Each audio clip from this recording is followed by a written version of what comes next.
Magandang umaga po sa lahat-lahat. Ako po'y naghunting po dyan sa bundok upang kumuha ng sinukuan na baging.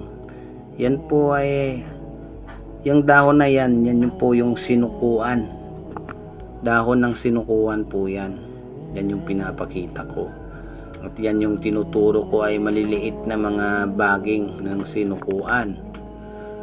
At sa kabila, yan din ang tinatawag na Santa Catalina, yung kurutan kong tawagin na hindi basta-basta na masisira pag kinurot mo. May taglay po yan sa kabal, sa katawan. Tested na yan ng mga antingero.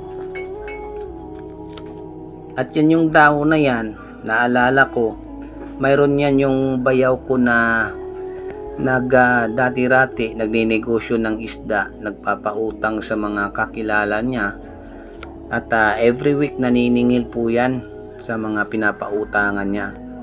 Yun, at maganda rin yung pagpaniningil niya kasi magaan yung pagpaningil niya sa mga tao sa pinautangan niya. Maganda po yan, pampalubag loob at pampalambot sa mga matitigas na damdamin. Kahit dahon lang yan, subok na yan. At habang ako kumukuha ng video naghahanap rin ako ng mga malalaking baging ng sinukuan. At yun, nagtingin-tingin ako sa paligid ko. Sabi ko aakyat ako sa itaas dyan, pero may nakita ako na natambakan ng dahon ng mga sinukuan rin. At yun, yan po yung sinukuan ng baging. Kumuha po ako niyan. Yan, may cross sa gitna. Yan po yung pinakamalaking sinukuan na gagamitin kong baston. Yan po, napakalaki sa braso. Hanggang parang kalaki ng braso ko. Yan po yung sinukuan ng baging. Ayun, at kumuha rin ako ng ng mga luma na sinukuan para gamitin sa mga pasyente ko sa rebeltahan, kumbate espiritual. Yan yung ginagamitan ko. Yun, at umakyat na ako sa bundok.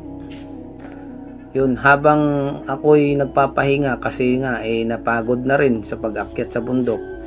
Nagbibideo ako doon sa bundok na yan para ipakita sa mga viewers ko na sobrang taas na inakyat ko. Mag-isa lang po ako naghunting kaninang umaga.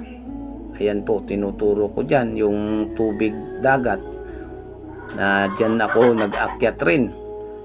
Yun, habang nagbibideo ako, nakakita ako ng lintaan ng kagubatan na kahoy. Yun yung tawag ko dyan.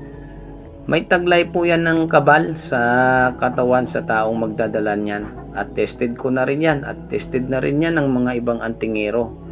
May pinadalan rin ako niya ng isang army. Subok niya yan. Yung kabal sa katawan na lintaan na kahoy. Yan. Lintaan kung tawagin yan sa pagtawag ko na kahoy niyan. Ayun. At habang nagpapahinga, ayun, pabalik na lang ako sa ibaba kasi nga wala tayong makukuha. At nung naglalakad-lakad tayo may nakita tayo na umikot na parang umugis bilog yung baging, yung tinatawag na sumbalik o panumbalik. Ayan po, yan yung hawak-hawak ko na yan, yung kanina niya bilog. Tapos eto pa nakita ko, yung sa dulo is panumbalik rin yan tawagin o sumbalik. Ginagamit po yan sa mga negosyante para pabalik-balik lang yung customers. Ginagamit rin yan sa pabalik ng mga palipad hangin.